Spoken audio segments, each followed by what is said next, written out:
Welcome to Talks History with Donnie Dodson. Episode 1, The Three Ingredients of Apocalypse.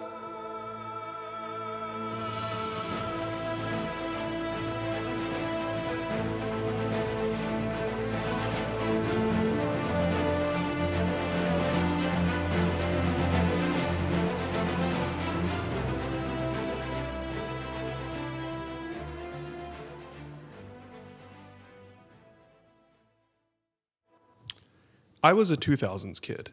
Now I know that might make one side of my audience feel really old and the other side feel really young, but that's when I grew up. And looking back, one thing I remember vividly about the late 2000s and early to mid 2010s is this. We were absolutely obsessed with the end of the world. It was everywhere, on TV, in movies, in video games, and books. And it all came in different forms. Personally, I loved the movie 2012. As a kid, a small part of me honestly thought, what if the Mayans were right? Was Los Angeles really going to slide into the sea? Was Yellowstone going to erupt? Would the world freeze over on December 26th, 2012? Fortunately, it turned out just to be a rather poorly filmed action movie, not an actual doomsday event. But I still remember, there was this tiny part of me that held my breath that day. Around the same time, the zombie craze exploded. This one hit especially hard. Starting in the late 2000s and dominating the early 2010s, zombies were everywhere. Everyone was hooked to the Walking Dead show and comics. Teenagers, myself included, were glued to Call of Duty Zombies, and it kind of became everyone's dark, twisted fantasy. Living in a post-apocalyptic city, driving around in a decked-out van, mowing down hordes of the undead. And honestly, looking back, I've started to wonder why that was. Why did we as a culture, especially in the United States, have this weird little fling with the apocalypse? Why were we so deeply invested into watching the world end, over and over again, in every form of media we consumed? And this wasn't really just a niche thing, it was everywhere. Entire industries were built around it. Blockbuster movies like I Am Legend, World War Z, and The Road filled theaters, each offering a slightly different flavor of collapse. From viral outbreaks to zombie plagues to nuclear winters. Best-selling novels like The Hunger Games and Divergent reimagine society after the fall, aimed straight at a generation of young readers raised in a world already wrestling with instability. Even mainstream serious fiction wasn't immune.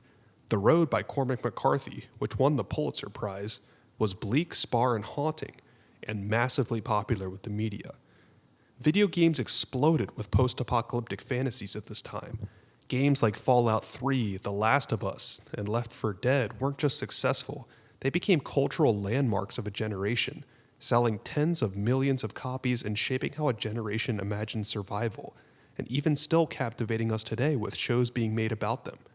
Even Call of Duty, a franchise originally rooted in realistic military shooters, spun off entire modes devoted to surviving endless zombie hordes. Beyond the screens and the pages, you could see it in the merchandise too. Zombie survival kits, bug-out bags, doomsday prepping manuals, an entire cottage industry sprang up around the fantasy and both fear of rebuilding civilization after it all went to hell. And there was clearly a thirst for this kind of content. It wasn't accidental, it was profitable. Massively profitable. By the early 2010s, the apocalypse had become a multi-billion-dollar industry, feeding not just our fear of collapse, but our strange, deeply human fascination with what might come after. The end of the world was no longer a warning, it was a brand. So I think the question here is, what were we really looking for in all this?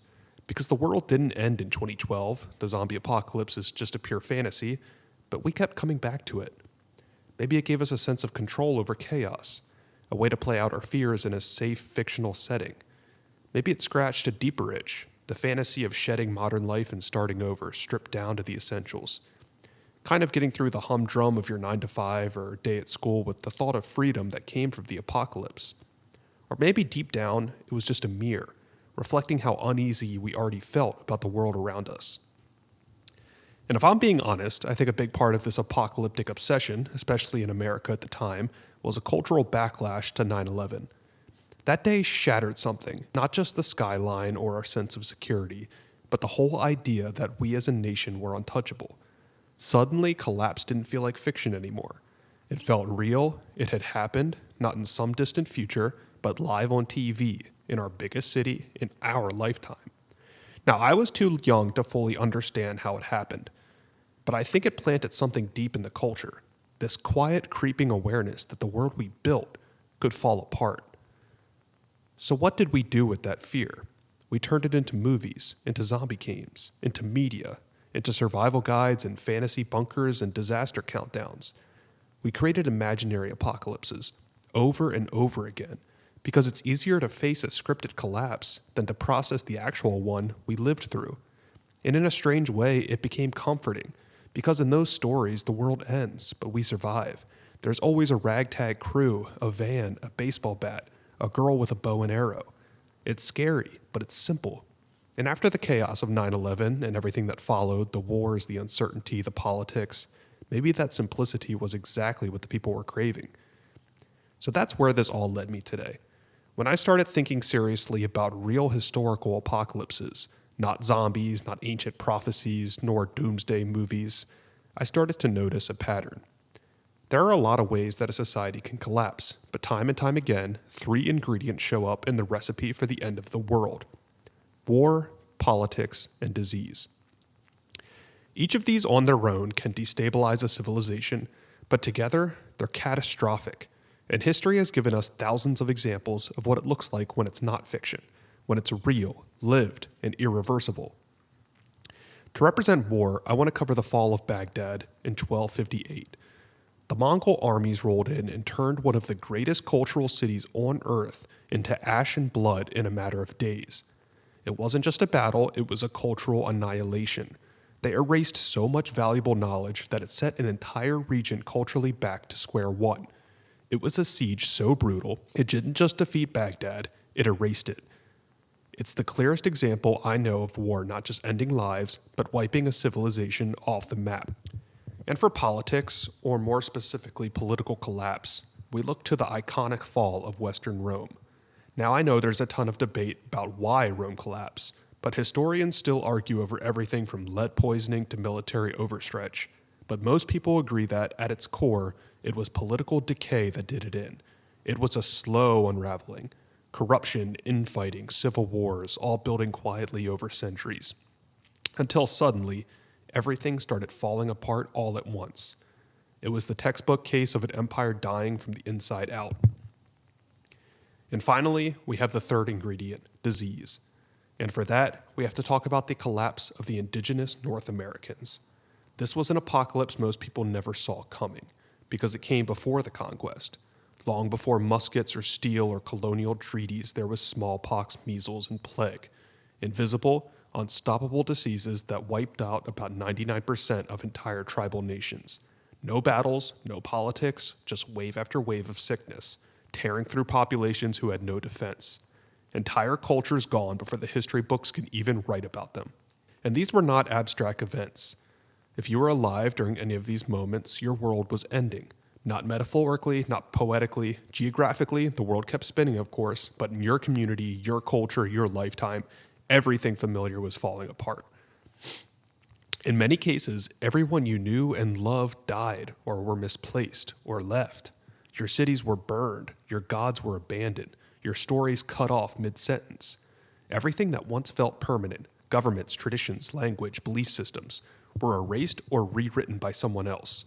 And for these individual people, it wasn't post-apocalyptic, it was apocalyptic. Los Angeles was actively falling into the sea. The zombie virus was spreading at an unprecedented rate. They were living through the actual Hollywood ending of the world. And nowadays, as a modern society, we love to imagine ourselves in their shoes and what we would do in that scenario. And that's why these 3 historical collapses matter, because they give us something real to compare our fears to.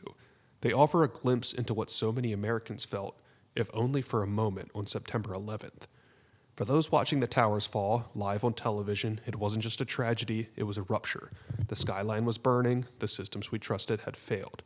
The end of the world was happening at that time. For millions of people that day, it wasn't fiction, it wasn't a movie, it was a real fear, a real loss, and a real confusion, and this was reflected in our media for the next decade. And maybe that's why we keep returning to these stories, both fictional and historical, because deep down, we're trying to understand what it actually looks like when the world ends. We imagine ourselves there, living through the fall of Rome, or Baghdad, or the forest of North America before they were emptied by plague. We wonder what we would do, how we'd survive, who would be there when the dust settles. So this episode isn't just about collapse. It's about putting ourselves in the shoes of people whose worlds really did collapse, and hearing direct accounts from those that experienced it. And in my personal opinion, listening to some of these accounts is far more realistic experience of an apocalypse than a video game or watching a movie. So I want to start today with maybe one of the worst cultural tragedies in all of the medieval world, the Siege of Baghdad. Founded in 762 CE by the Abbasid Caliph al-Mansur, Baghdad was envisioned not just as a political capital, but at the very heart of the Islamic Golden Age. And pardon my Arabic pronunciation, it's not going to be pretty. The city was built with intention, a perfect circle at its center, symbolizing order, harmony, and divine rule. They called it Madinat al-Salam, the city of peace. But it would soon become something even more, a beacon of civilization. And for nearly 500 years, Baghdad thrived as a center of wealth, scholarship, innovation, and art. Its markets were flooded with goods from across Asia, Africa, and Europe. Its scholars sat at the crossroads of global knowledge. And at the heart of all of this intellectual explosion stood one institution, the House of Wisdom. Founded by the Caliph Harun al-Rashid and expanded by his son, the House of Wisdom was one of the most important academic institutions in all of the medieval world. Here, Muslim scholars worked side by side with Christians, Jews, Persians, and even Indian thinkers, translating ancient Greek, Sanskrit, and Persian text into Arabic. They preserved works by Plato, Aristotle, Galen, and Euclid, and they didn't just copy them. They debated them, challenged them, expanded these philosophical ideas. And we could attribute all of our Western political ideals founded in these philosophies to these Islamic scholars who translated and kept their records. It was in Baghdad that al-Khwarizmi laid the foundations of algebra. It was Baghdad's astronomers who built the observations to chart the stars and measure time with unprecedented precision. Physicians like al-Razi and Ibn Sina wrote medical encyclopedias that would be used in Europe for centuries afterwards. And this wasn't just a city of scholars. It was a city of artists, poets, architects, theologians, and engineers. It was home to epic literature like 1001 Nights, to spiritual works of Sufism, to vibrant public debates in mosques and gardens. It was a true cultural melting pot.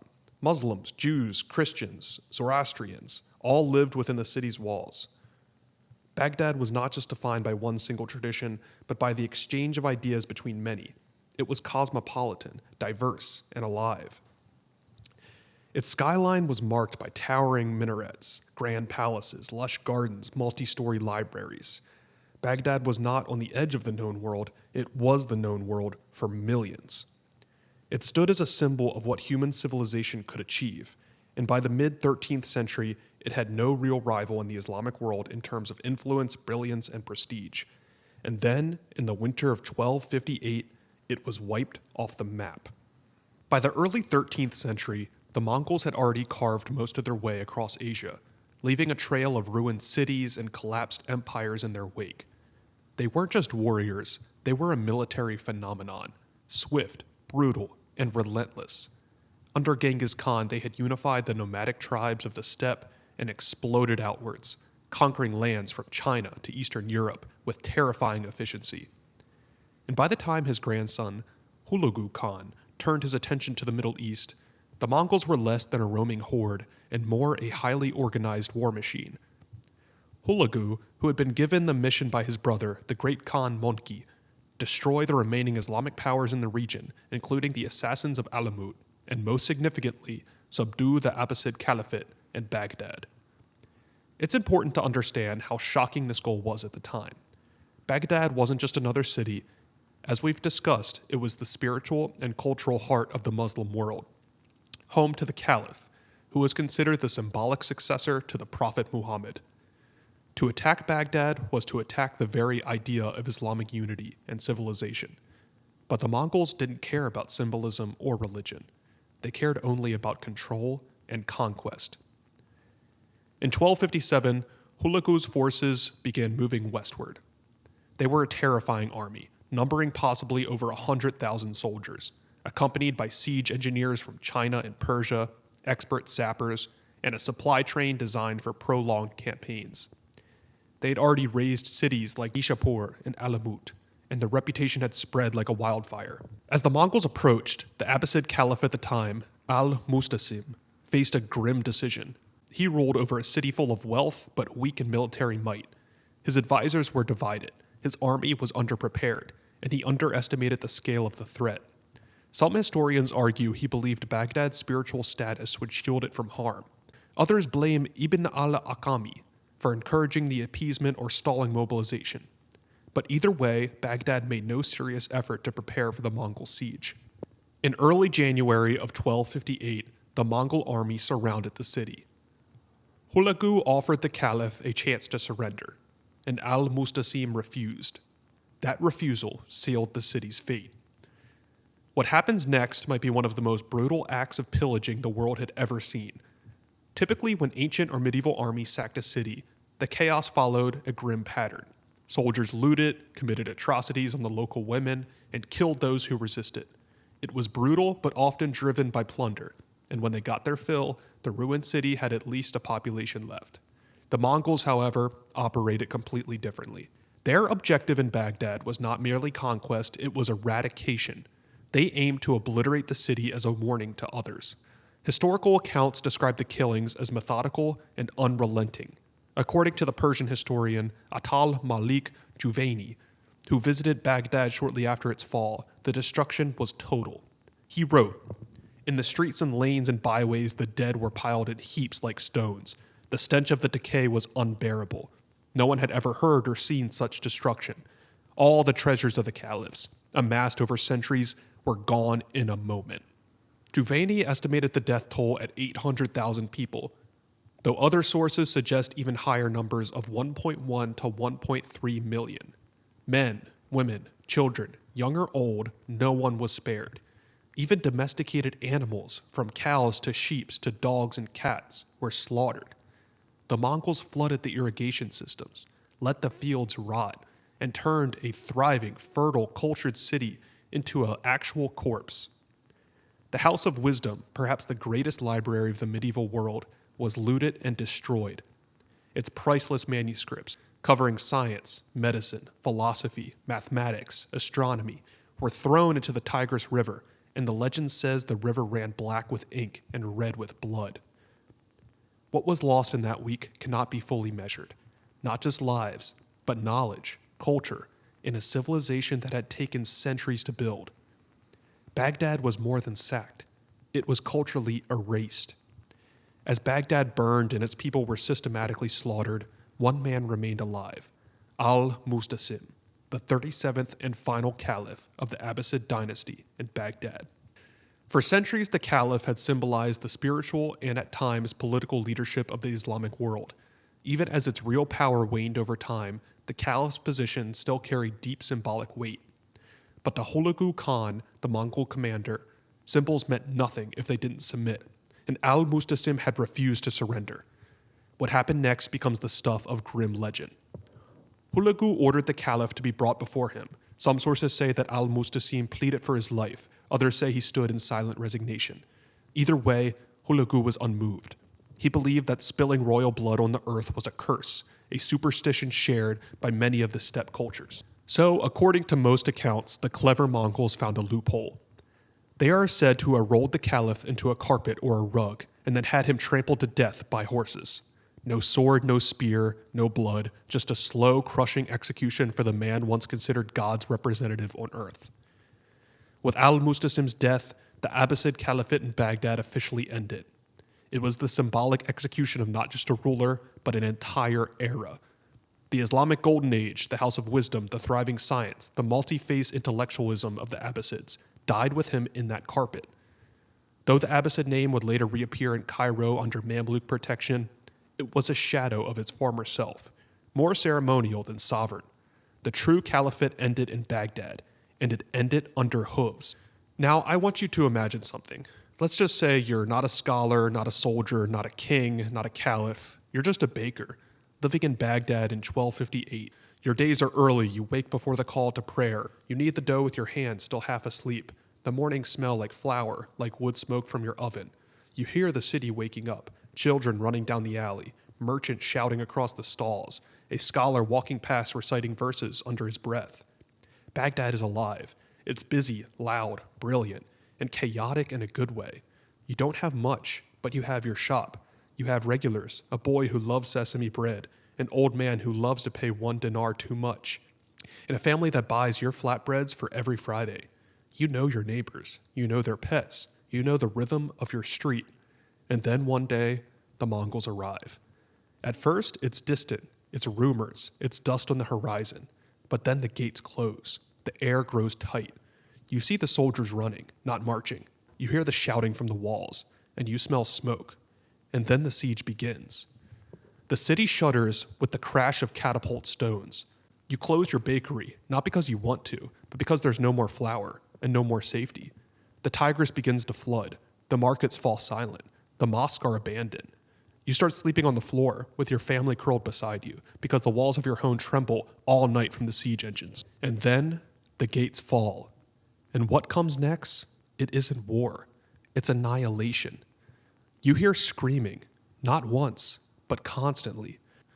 People are being dragged out of their homes, children, elders, and you realize they're not fighting back. They're waiting.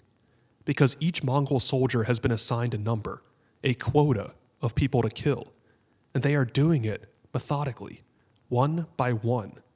You hold your son, your daughter, your spouse, and you know what's coming. And as you wait in line, the sword gets closer. You watch your friends die, your neighbors, the boy who loved sesame bread, the family who bought flatbreads every Friday. Even the animals were slaughtered. The donkey in the courtyard, the cats that live behind your shop, gone. Your street becomes silent, not from peace, but because there's no one left to make a sound. That's not a military defeat, and it's not conquest. It's what it looks like when you're literally living through the apocalypse. And that was just one way that your world can end. War in its most brutal form doesn't just destroy armies. It shatters culture, erases memory, and buries entire civilizations beneath ash and silence. And the sack of Baghdad was fast, loud, and final. But not every apocalypse comes with fire and blood. Some are quiet. Some stretch over decades. And when they arrive, there's no single day you could point to and say, that's when the world ended. Because the decay had been happening all along, slowly, invisibly, like rot beneath marble. These are the collapses that begin in the halls of power, not on the battlefield, where indecision is as dangerous as invasion, where egos matter more than institutions, where systems that once held empires together begin to corrode from within. And so, if war is the great eraser, then political collapse is the slow unraveling. A fraying thread you don't notice until the entire tapestry falls apart. And in my opinion, there's no better example of that kind of end than the collapse of Western Rome. Not the Rome of Caesar and conquest, but the one long after the Golden Age. The Rome of fractured leadership, of desperate reforms, of civil wars and shifting loyalties. A world that, for the people inside it, probably didn't feel like it was collapsing, until suddenly and irreversibly it did. If we're looking for a moment, a specific date when the political foundation of the Roman Empire began to truly decay, many historians would point to 180 CE, the year Emperor Marcus Aurelius died. Now, to be clear, historians debate this. Some push the timeline back earlier to systematic cracks forming in the late Republic. Others point to events much later, like the sack of Rome in 410 CE, or even the official fall of the Western Empire in 476. But 180 CE is one of those dates where you could confidently say something shifted, because with Marcus Aurelius died the idea of principled succession, and with it, the illusion of long-term political stability. Marcus Aurelius had been the last of the so-called the five good emperors, a rare stretch of capable, mostly wise leadership. But instead of choosing a proven successor, like his predecessors. He passed power to his son, Commodus. And Commodus, like most of us know, was a disaster. He was narcissistic, paranoid, and far more interested in performing as a gladiator than actually governing an empire. Under him, Rome stopped feeling like a republic turned empire and started to feel like a one-man vanity cult. And this is where the slow unraveling begins. From this point on, the throne becomes unstable, transactional, and bloody. Generals seize power in backroom deals. The imperial office, once backed by tradition and legitimacy, turns into a literal Game of Thrones, but real and without the dragons. The rot starts at the top, and over time it spreads outward and inward into the army, the bureaucracy, the provinces. Rome, still massive and wealthy on the surface, starts to hollow out from within. And what followed Commodus wasn't just a bad emperor, it was a bad system left exposed. And after his assassination in 192 CE, Rome fell into what it's called the Year of the Five Emperors. And yes, it's exactly what it sounds like. 5 men claimed the throne in a single year, and what should have been a peaceful transfer of power turned into a blood sport. But this was only the beginning. Over the next few decades, the imperial office would be passed, seized, and stolen by dozens of men, emperors who ruled for a few months, others only weeks before being assassinated, overthrown, or replaced. The army stopped serving the empire and started choosing its own emperors. The Senate was powerless, the economy spiraling. And then in 235 CE, with the assassination of Emperor Alexander Severus, Rome plunged into what is known as the crisis of the 3rd century. For 50 years, the empire was utter chaos. There was at least 26 different emperors in 50 years, most of whom died violently. The empire actually split apart into Western, Eastern, and the original Roman core stuck in the middle trying to keep it all together. Massive civil wars tore through Italy and the provinces. Invasions from the Goths, Persians, and Germanic tribes battered the borders, often making it deep into imperial territory. The economy was devastated by hyperinflation. Coins were debased to the point of being nearly worthless. And if that wasn't enough, a devastating plague, likely smallpox or measles, swept through the empire, killing millions. Historian Edward Gibbons once described this period as a time when the Roman world was oppressed by the military government and ravaged by external invaders. But even that doesn't quite capture the feeling of it. If you were an ordinary citizen during this crisis of the 3rd century, imagine like a farmer, a merchant, even a low-ranking official, the empire would have felt like it was unraveling in real time. You wouldn't even know who your emperor was. You couldn't trust your currency. You'd watch border defenses vanish. You'd bury family members from plague. And you'd fear both foreign raiders and Roman tax collectors. And this wasn't a sudden fiery apocalypse like the fall of Baghdad. This was a long collapse, unfolding in real time, year after year and decade after decade, with no clear end in sight. And perhaps the most terrifying part of all of this is that Rome didn't fall. It survived, which meant the suffering didn't end. It just lingered. A civilization too big to save, too rotten to repair, limping forward under the weight of its own dysfunction. And eventually the chaos became unsustainable. And in the late 3rd century, one man stepped in to put the pieces back together. Diocletian. He wasn't a noble or an old Roman name. He was a career soldier who clawed his way up the ranks, and he understood something no emperor before him had fully admitted. Rome was no longer governable as one empire. So he did something radical. He split it into 2. In 285, Diocletian divided the empire into 2 halves, the Eastern and Western Roman empires, each with its own emperor and co-emperor beneath them. This system was called the Tetrarchy, and on paper, it made a lot of sense. Smaller administrative units, clear lines of control, fewer crises left to chance. He also reformed the military, fixed the currency, and brutally persecuted Christians, seeing them as a destabilizing threat to Rome's traditional order. And for a time, this actually worked. The bleeding stopped, the borders were reinforced, a sense of order returned to the empire. But this was more of a band-aid than a cure.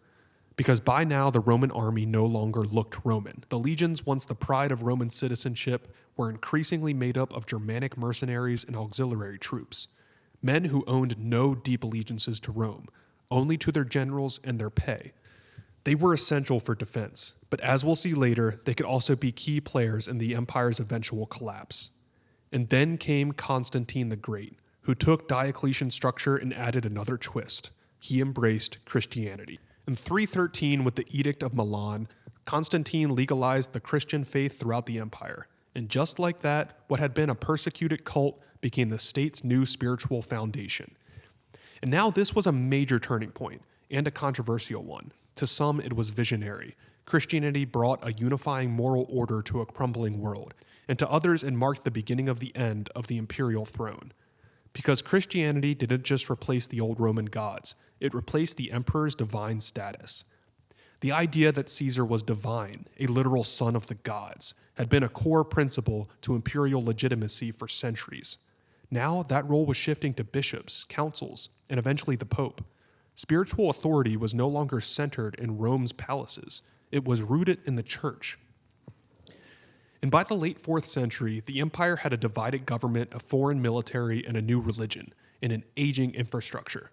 So yes, Diocletian and Constantine brought temporary order, but they also built a new Rome, one that no longer resembled what had come before. A Rome that was still technically standing, but already something else entirely.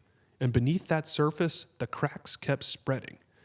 By the time the final death blows came, Rome didn't even look like Rome anymore. The Senate still met in name, and the emperor still wore his robes, and the legions still marched. But beneath the ceremony, the empire was already long gone. The rot that had started with Commodus had spread over centuries. What had once been a unified, adaptable, and overwhelmingly dominant power had become a fractured, slow-moving corpse, still wearing the crown, but no longer in control. The military was no longer even Roman. The throne wasn't passed through lineage or law, and the cities that once pulsed the grain shipments, the trade, and culture had become ghosts of their former selves, slowly strangled by economic collapse, famine, and neglect. All of this left the empire ripe for the taking. And what followed wasn't a single invasion, but waves. Tribes like the Visigoths, Vandals, Ostrogoths, and Franks all moved in from the north, pushed by their own migration, internal pressures, and the irresistible opportunity of Roman weakness. In 410, the Visigoths under Alaric I marched straight to the city of Rome, something that hadn't happened in 800 years. And they sacked it, looted it, burned parts of it to the ground. And to many, it felt like the unthinkable had occurred. The eternal city that would last forever had fallen. But even then, with the sacking of its capital, Rome technically survived. It would limp on for another 66 years, held together by string and memory. Then finally, in 476, the last Western Roman emperor, a boy named Romulus Augustulus, was disposed by the Germanic warlord Odoacer. There was no final battle, no cinematic collapse, just a transfer of power and a quiet understanding. Rome was done. The Eastern Roman Empire, what we now call the Byzantines, would continue for another 1,000 years. But the West, the Rome of Caesar and Cicero, of Augustus and Trajan, of aqueducts and legions, was gone. And it hadn't been conquered in a single day. It had been rotting for centuries.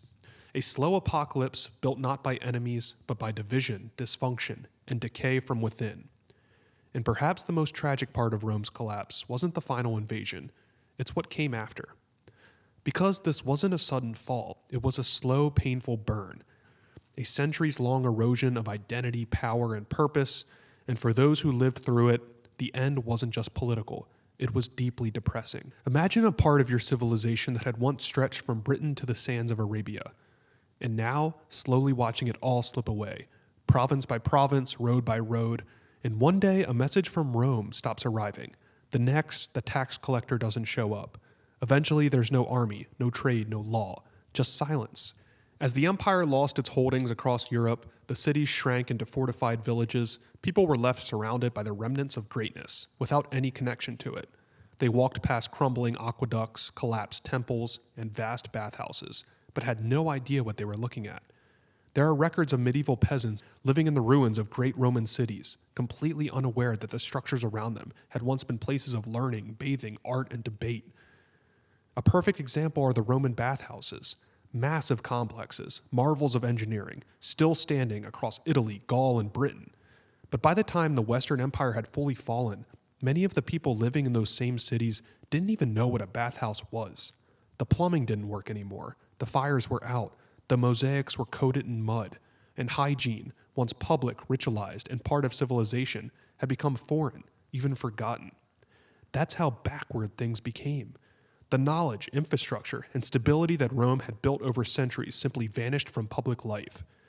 And what replaced it was so rudimentary, so disconnected, that historians would come to call the era the Dark Ages, not because people weren't still living and working and building, but because the light of what came before had been lost. The apocalypse in Rome didn't arrive with a final explosion, it came in the form of just forgetting about it. It was not a collapse of power, but of memory.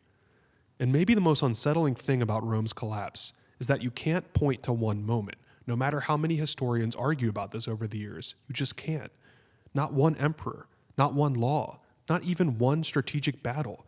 It wasn't a single bad leader or even a sudden mistake. It was a system slowly buckling under its own weight for generation after generation. A death by 1,000 cuts. Political instability so drawn out, so normalized, that by the time it was undeniable, there was nothing left to fix.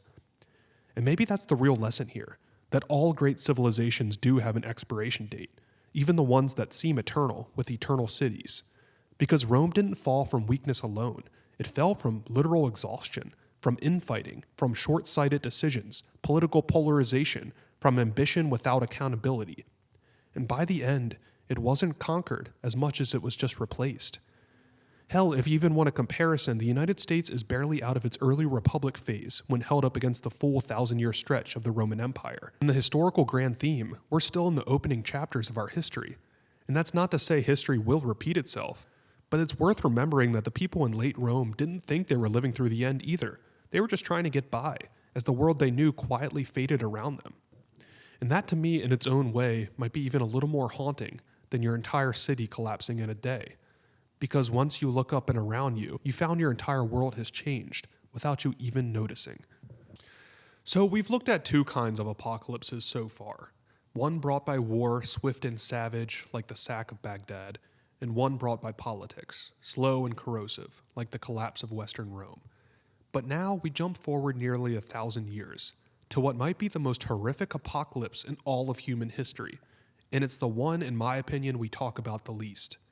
And it wasn't caused by sword or corruption or conquest, at least not at first.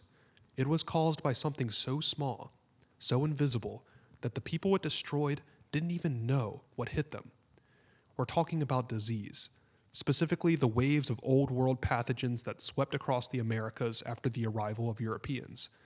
And this wasn't just an outbreak, it was an actual apocalypse.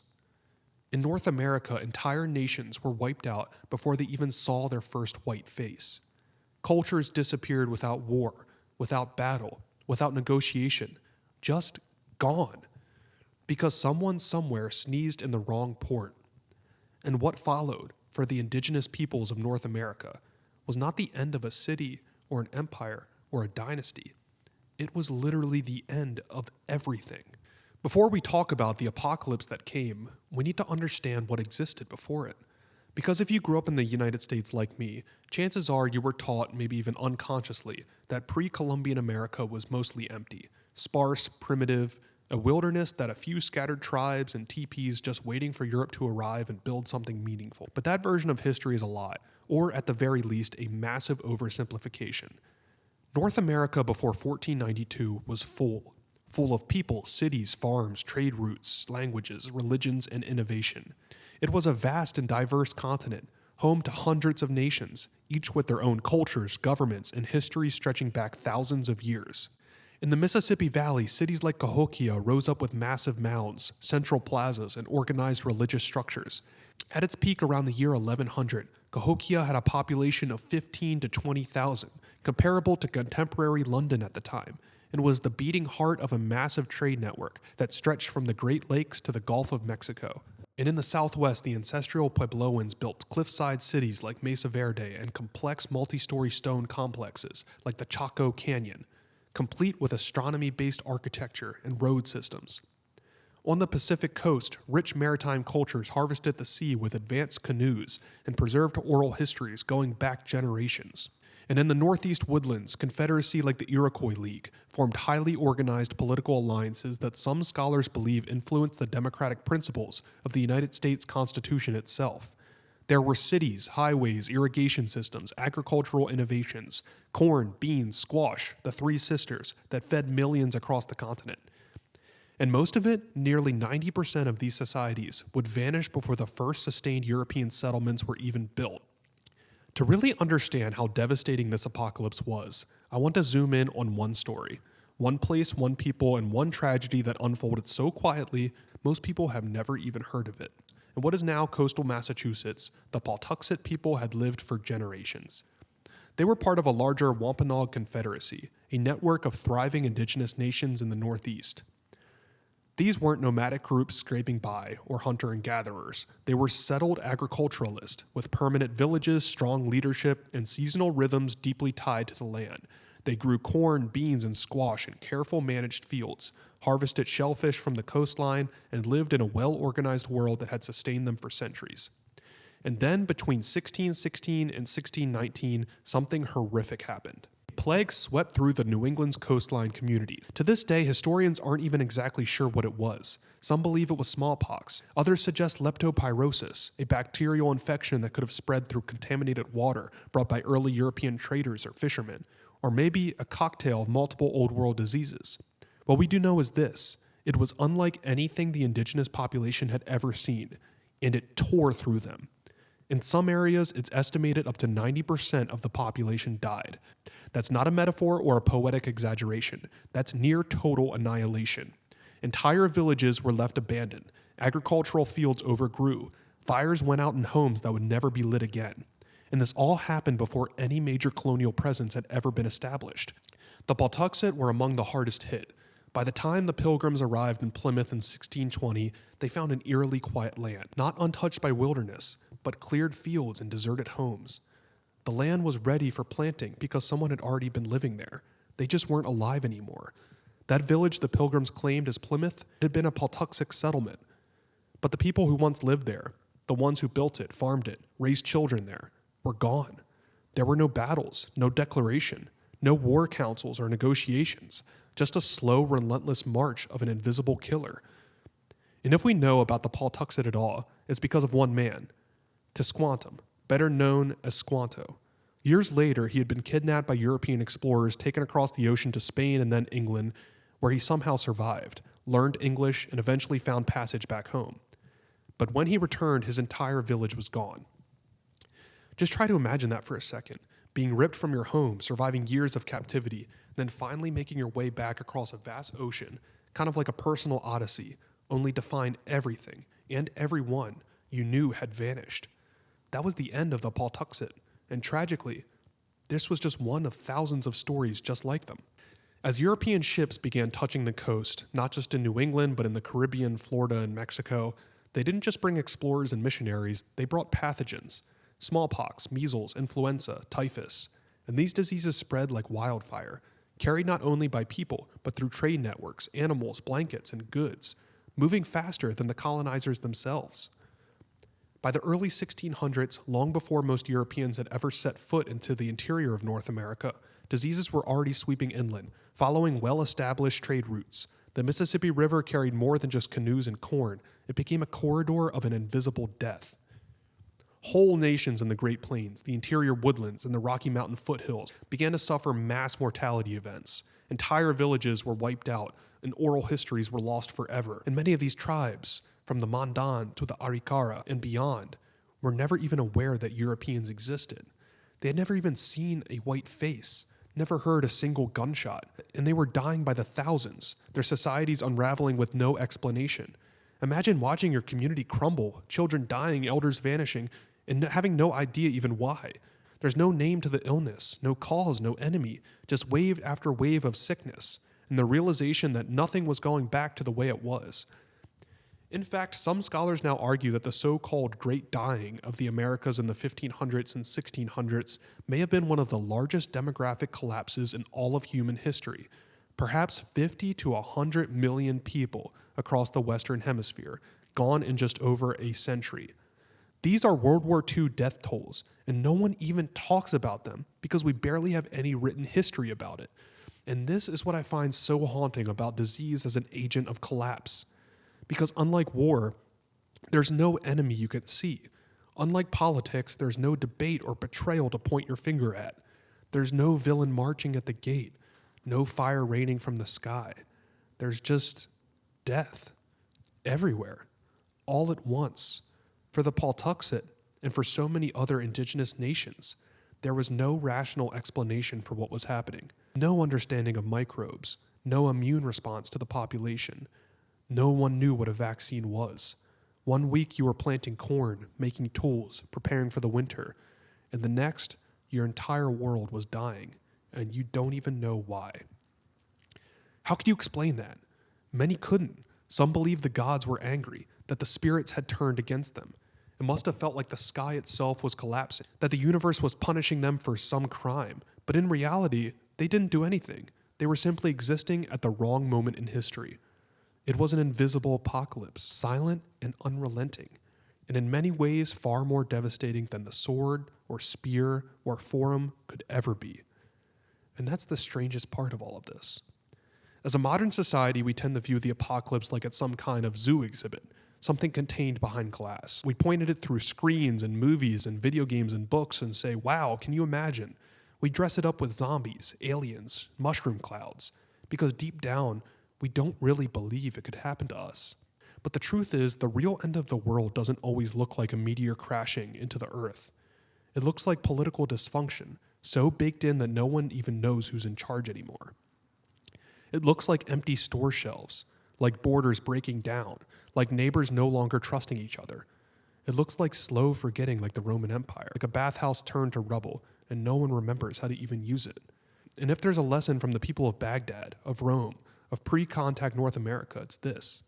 The end of the world isn't just cinematic. It's personal. It's quiet.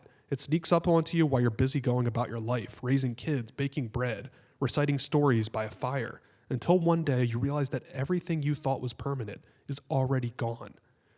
So maybe our obsession with the apocalypse isn't just purely fantasy. Maybe it's a warning, not just of what's possible, but what has already happened in our history. And maybe, just maybe, the scariest apocalypse isn't the one we fear.